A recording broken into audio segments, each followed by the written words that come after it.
Hey, Composing Gloves here. I'm wearing a hat, and today I'm going to show you how to make this track, I guess. This is my version of the Marshmello remix of Waiting for Love by Avicii. Here is my version.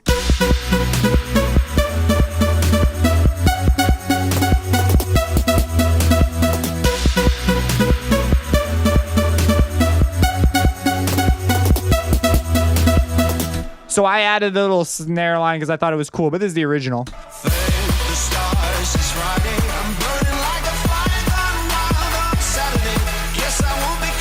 So yeah, so I thought I'm within distance of, I could see that being the same thing. As far as it being the exact same thing, it's not. And there are some things I could finagle with on the mixing that I could probably get a bit closer with how the kick is interacting. But listen to how forward that kick is. It like sits right on top of everything. I was like, dang. So my kick doesn't quite do that yet. I'd have to crush stuff a bit harder and maybe layer it. This is actually only one kick. It's this kick right here in battery. It's the kick 606, and I am routing it to mixer track 5, where I am sending it through Maximus. The original kick sounded like this.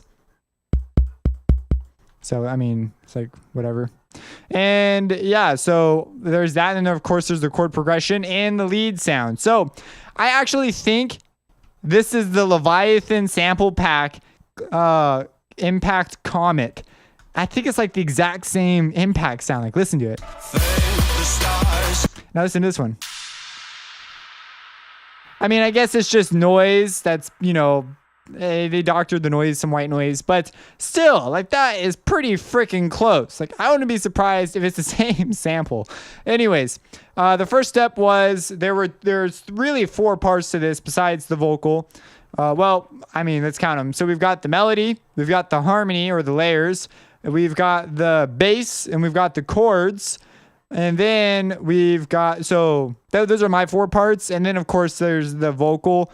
And then if you want to count mixing and stuff in there, which really is definitely a part of it. But let's talk about, first let's talk about how I went about doing this. First I set up the kick. So I was like, kick, I went looking for a kick that sounded sort of like that one. And I settled on this one. I mean, it's not an exact match, obviously, but it's what I just pulled out. Next, the melody, because that seems like the next easiest part to make, right? So the melody is actually a combination of 2 pads. And, I guess I should show you the processing on the kick. So there's the kick, and it's coming into 5, which is being treated with the Maximus. I just went into battery just for a kick. That was it. So that's the kick. And the kick is side chaining the pads, the bass, and my secondary pad. I have a second pad here. And the pads are really actually kind of the lead sound too. So if I were to solo this, these are what's going into 6.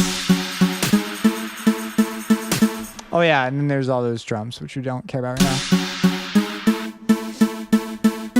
And then I have the lead, which is down here.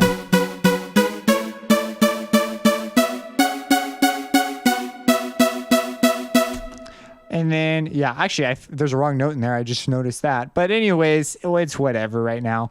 So I have these leads, and they're playing the harmonies to the lead, which is this guy. No, it's right. It's the harmonies that make it sound funny. It sounds funny. I probably need to go, well, duh, I just said that. I need to go in and change the harmonies a bit. But anyways, it's this F sharp thing. And if you listen, he's got like this dun, dun, dun, dun, dun. So it's kind of like off kilter a little bit. So you could go in there and really nail the pattern. I settled just on this sort of triplet thing where it's hitting on the 1 of beat 1. It's a little bit confusing because here's beat 1, 2, 3, 4. So these are the 16th notes. So it's the 1 of beat 1 and the 1E and So the of beat 1 and then the and of beat 2. And then, yeah, I do that. Anyways, the way I think of it, because you could leave it like that, or you could leave it as just its 8th notes being spaced out equally in the space of where a half note would go. So if that makes any sense. Just make them 2 bars long with a little bar with a box in between each one, and you'll get it. Except for this last one, where there's sort of a little duple feel, or at least a duple gap right there, because it's the end of the measure. And that's the melody. Now, what I did for the melody, the lead, is really, really simple. It's up 4 octaves. So 4, I mean, this, you could theoretically just write it way up there, but I like to have all my stuff in the same range if possible, because then I don't have to go looking up there in case I want to take advantage of ghost notes. Some people are anti-ghost note, totally legit theorists. To me, there's just another advantage. Why don't I just make my sound design convenient for my theory side? So I chose to raise it 4 octaves instead. And there's other reasons why I'd want to raise it. There are other implications that this has with it. So I also consider it a rather important sound design step for the way it will now interpret the overtone series. If you were to go to like a 3, that's a very different thing than 4. 4, anything that's like a multiple of the series. So like 1, 2, 4, 8, those are all going to have a similar feel. Likewise, things like 3 or 7 will have a different feel too. Next, we have unison, which is all the way at 9, and the pitch is really high up, and there's some reverb. That's pretty much the patch. Now, the other thing you need to be aware of is the volume envelope. So it's the only envelope on. It's just the volume envelope. Oh, and I have global EQ on too. That's the global EQ curve. So if you're like going, whoa, you're flying through Harmor way too fast right now, go check out my Harmor from the ground up. And I even have a sound design with Harmor. So I'm just going to kind of fly. So we have volume, and right now the volume curve looks like this, and it's just something I set. I have a rather long, I think it's like 20-second delay time when I hit my MIDI controller, because I was doing something with Contact and it was just eating all my CPU. I needed more CPU. So we have this, and that's what's going on. This delay time looks like it's off, but it is important. If I bring it up here versus if I bring this back out, if it will let me bring it back out, there we go. So you see it goes out through that time still. So it still takes that time to delay. Without the reverb, it's a little more noticeable.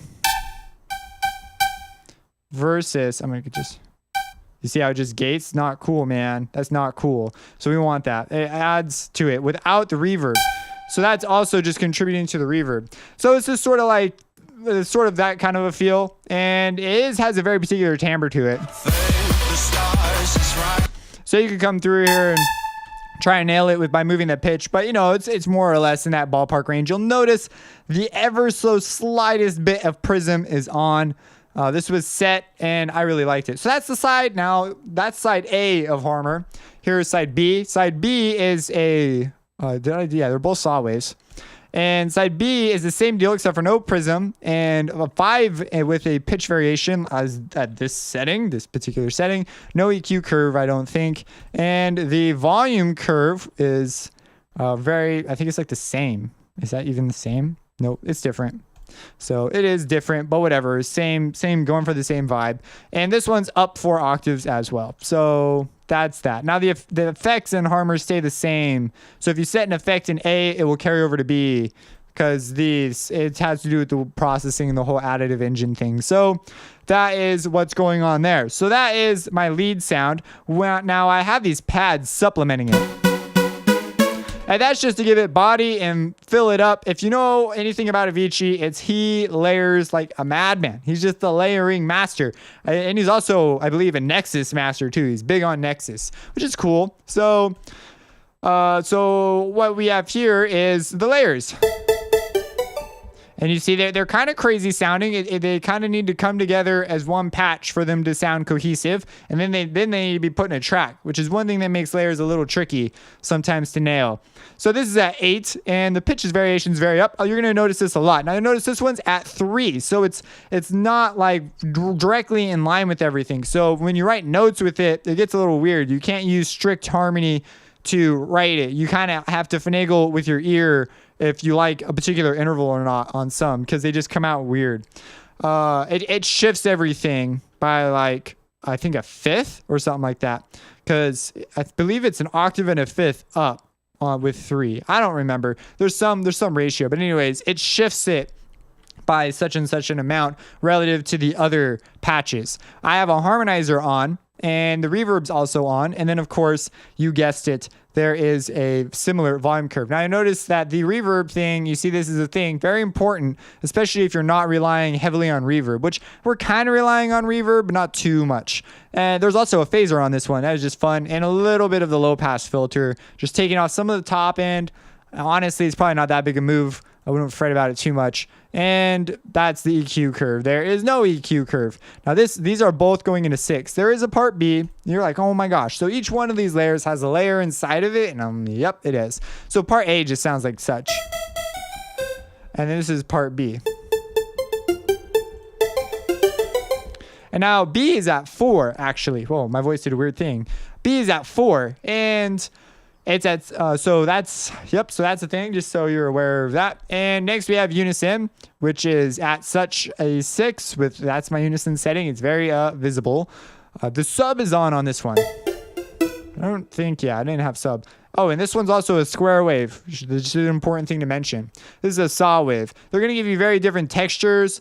I think it's easier to achieve a flute sound coming from a saw wave in Harmor than it is coming from, a square wave than it is coming from a saw wave. Square waves also kind of sound like clarinets, but not like very crude representation. And then of course the effects one set and one will affect them both. So you got to be sort of careful with your effects. If you want extreme control, bounce it out and then do stuff in post. When I mean bounce it out, I mean clone the patch and just turn one side off, and that way you can send them to different mixers and mixer channels and finagle there. Other important notes of noteness. I saw one that I forgot to mention to you all. We've got the phaser, the harmonizer, that, and then we come over here, the sub. It's pretty much that. So that's that patch. And the other patch also has 2 parts. You'll notice very, very similar setup. Oh, wait a second. Is this the same? No, this isn't the same patch. So we have a frequency up of 2 with this. This patch sounds like this. So you got your classic saw wave. And then, of course, you can guess, obviously, my process right now. I'm just trying to create various emphasi in different layers so that when they come together, they form one big cohesive whole. So, and he has a lot of this sort of the harmonic blurriness, but it's still very percussive. And so it's sort of drum-like in that way. That comes from all these layers summing together. And then if you got really creative, you could put phase randomization on one or maybe on another. That way it would never hit the same way quite twice. And that would add more to the realism. But I didn't do that. That's sort of a thought that I had in post. Or during this thing. So now this is up 2 octaves, pitch, unison. Those are the settings I have. And then the low pass, I noticed this is a thing. I don't think that's the default setting. And we have this reverb, of course. And I think these are all just default reverb. The default reverb is not super aggressive. Well, it is for particular applications, but for this type of an application where everything's supposed to sound huge, now I didn't want to go too crazy with reverb, but I knew that these things were going to add up. So it contributes to the blur that they create, which is something we are going for. It could destroy clarity in another track and other tracks. Oh, I remember the thing I wanted to say about the other one. You'll notice that the part link, the mix is more on B than A on that previous one. So that's important. And it gives the texture that it does. It's basically just a mix knob between more A or more B. So, and less of A. Or less of one than the other, if that makes sense. Okay, so on this one, there's the effects, no EQ curve, and the volume. The volume looks like the same. Now this one's very aggressive, much more crisp. This one, if I hold it out, it does that. But not this one. So that's important when you're writing your MIDI notes. So now that I've got these things, I kind of went with just these 8th note blocks. But if I wanted to, I could make some shorter than others. And as you can see, that would impact the way it sounds. I also didn't mess with volume automation, which could subtly enhance it as well. But that's more of an orchestral move than an EDM move. EDM, tends to be like boom, boom, boom, boom, one volume for stuff like this. So anyways, when you're all done at the end of the day, that's what you get. And I could change the harmonies to make them sound a little more nice, but it's whatever for now. So the lead is the one we care about. You see we are moving and we have a B, C to a D. So, you just figure this out. It's a stepwise melody, so it's kind of nice. And the chords I think I settled on, if we go over to my pad part, were B, I think it's B minor. And then D major with a passing, not a passing tone. I forgot the official term for that. But anyways, to a D major to a C. Oh, a C sharp. That is an F sharp in an inversion in this case. But it's not technically the bass note because the bass is over here. So for those of you who aren't theory buffs, don't worry about that too much. I'm thinking a lot more about 4-part writing than I have about melodic tools at this moment in time. But I'd call this like a passing tone. It's sort of an interesting deal. D to E, I guess it might form some sort of a 7th chord. Anyways, then we have a just an E minor. So if we turn these guys on, so yeah, that's the pads. Now the pads, I guess real quick, on these aren't even technically the real pads, but they're going through a limiter that's being sidechained quite heavily by the kick, like you see. It's pretty merciless, like right there. So I didn't give a freaking crap because I knew my kick needed to come through. So it could be like mixed more. I probably should layer that kick to be real. But now we're going to add in our pads. So the pads are, I actually cloned pad 2. So you can just clone it. And all I did was open the volume envelope up so that it will sustain. So... And then I didn't just clone it. I think I moved this down to 2 because what is this at 3, right? Yeah, it's at 3. So I moved that down to 2 and I changed it to a saw wave on both sides, I believe. Yeah, because one's a square wave. Here they're both saw waves. And that's pretty much it as far as the variation. I might have messed with something else, but I don't recall really touching anything else. So the pad sounds like this.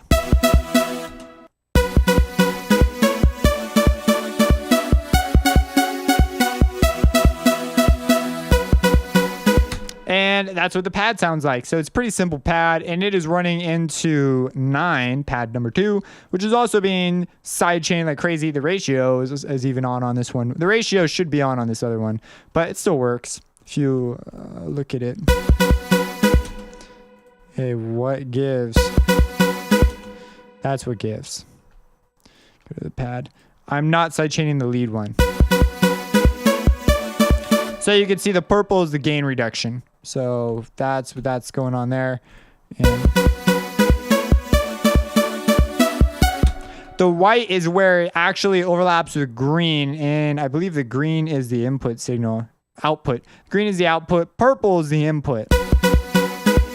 And then the white, my bad. I'm sorry, I got my meters a little mixed up. But anyways, you can see the dip for yourself in the compression curve.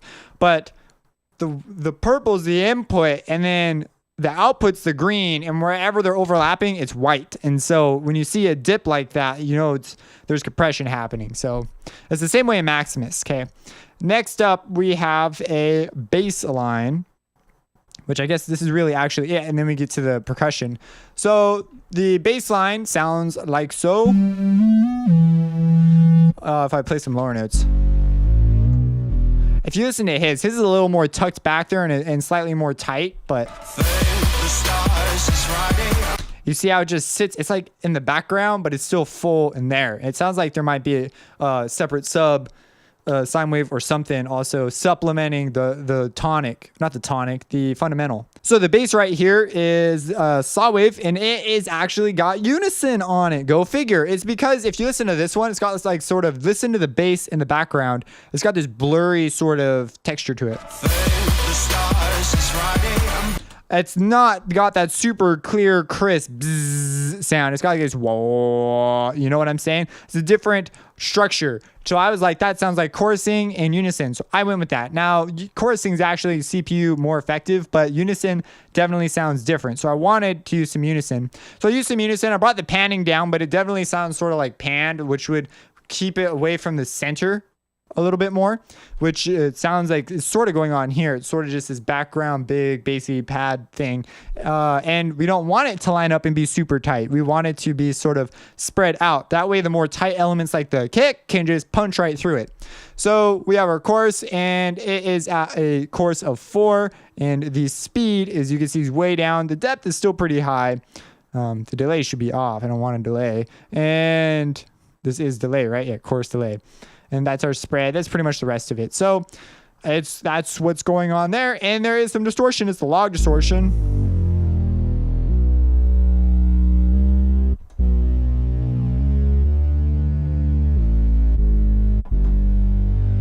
Sounds kind of cool. Then it's being filtered. But that's not all that's going on with the filtering. The EQ, oh, there's no EQ here. It's in the other, it's in the channel strip. But anyways, that's the bass, and the bass is being sidechained quite heavily too, and it's coming in here and having the top, it's being given a haircut. And the reason why is because the low pass frequency here does not. The filters in Harmor are excellent filters. They're just not great for this purpose. And so I will usually open up an EQ. And if I want to make a filter that will do something, I'll use this to sort of supplement if I don't get a filter that behaves quite like I want it to here. So anyways, that's the filter going on there. It is being run through a wave shaper. So without this stuff, this is, you know, see, it's just a little too choppy. And that makes it quite more subdued, which is what I wanted. Ran it through a wave shaper. You could call this a saturation curve, I guess. And then we have Maximus, which is just blowing up the low end and also limiting it, as you see. So it limits it. It'd be interesting to imply the threshold here. Sound a little more organic, I guess. And then we have the limiter, which is also, as you can see, it is shutting down the bass when it comes on, because the last thing you want is your kick and your bass fighting like that. Now, I didn't apply any EQ to the kick, really, so there is a fight going on that I have not totally resolved at this point in time. So anyways,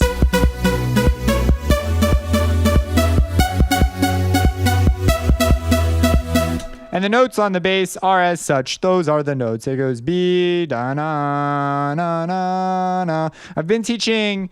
when I tutor music theory, there's this one guy, and he just has the hardest time hearing stuff and then writing it down. And I'm like, bro, you just need to do more arranging. You get so much faster when you're trying to just, you know, write a song from what you hear. It's good practice. So next, we have percussion. So if you listen, there's quite a bit going on here. First off, you hear that big and there's vocals, which I have a giant hole in the mix right now, totally open for vocals. That would also make it sound quite loud if I added some vocals and then, you know, compressed them and stuff, because the vocal range is in that range that we're most sensitive to hearing wise. And so as you pumped up the mix, vocals will trade the vocals help things sound louder. That's just that, or you put in something that's got that range in there. But vocals are great, especially, and it adds meaning and uniqueness to your song. So this is the thing I settled with, and for the and it is time stretched because it's acidized and load acid. Nope, it's just whatever. It's been saved to conform to tempos, I believe, and I was time stretching the tempo around. So that's what the whole multiply thing was, and the volume's been turned down. So that's what. That's it. And I was like, wow, that's pretty freaking close. I heard this and I'm like, I know the perfect sample for this, because I actually use these samples all the time. They're some of the best white noise impact samples I have. Then I was like, okay. And then you listen and you hear this like tambourine, and I'm pretty sure it's a tambourine sample. And you also hear that snare, and that snare has got sort of that like really snappy snap feel. You know what I'm saying? An 808 type snare. Is 808 snare something like that? I have an 808 kit. Yeah, sort of like that. So 808 almost feeling type snare. But so the snare, we'll do the snare next. We'll do the snare after the tambourine. So this is the tambourine. I went hunting, and all these samples except for the kick come from Black Octopus Leviathan. So I went Black Octopus Leviathan, and I came in here, and if you go into percussion, they have shakers and tambourine. I just went in here and just looked for some tambourine stuff. This is what I got. And I turned it down, because if you turn it up, it sounds super fake, but in the background, it just fades into the mix. So if we were to play this, that's all. It's just in the background. And you could also velocitize, edit the velocities to make it line up with the tempo. So you know what I'm saying? You put little crescendos in them, and that will make it sound a lot more real and line up with the rhythm and just more natural. And you could even consider putting these down by hand without your grid enabled. So, you know, you put them in. That'd be kind of cool. So all those things will add to realism. I didn't spend the time to do all that because this isn't my track. I just was doing a little remake, and that's pretty much is what's going on here. And because it's soft, it just fades in the back, and I let the song structure and where it naturally lines up dictate where those things happen. Now, for the snare doesn't do this part. It doesn't do this.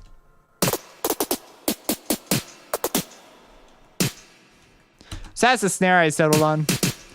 You know, take it for what it's worth. Now that I've heard that, I went and actually looked at the 808s. 808s might actually sound better for this particular case, but it fits into the mix all right. That sort of squashed sound lets it hit through the mix, and by the time it finally gets through all the other frequencies, it just comes out as sort of this little and that's pretty much what's going on here. And this guy got a reverb on it, and you know the decay has been turned up, and the low cut has been turned up, and the wet and wetter. These are earlier reflections, so technically it's like this is before the wet, which is why I believe it's in the middle. And you turn these up, and that's what I did, anyways. So that's what's going on there. Now, there is a thing supplementing where it hits, and that's the clap. So you hear that. There's definitely a little more going on. So I looked for a clap. That's what I settled on. And that is going into mixture track 2, and it's got quite substantial reverb and stuff. The low cut, because I don't want any low reverb. My low end is fine without any of this extra junk. And honestly, I could probably even EQ it and leave it just to the higher end and maybe even pitch shift it up. But that's like if I really wanted to get like crazy. So anyways, by the time you do all that crap I just described, you have this.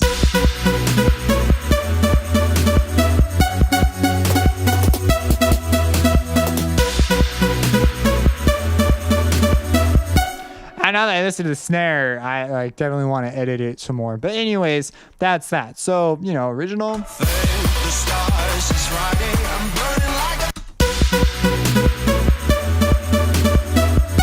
And my lead could use a little bit more length on it, so I may consider taking this up.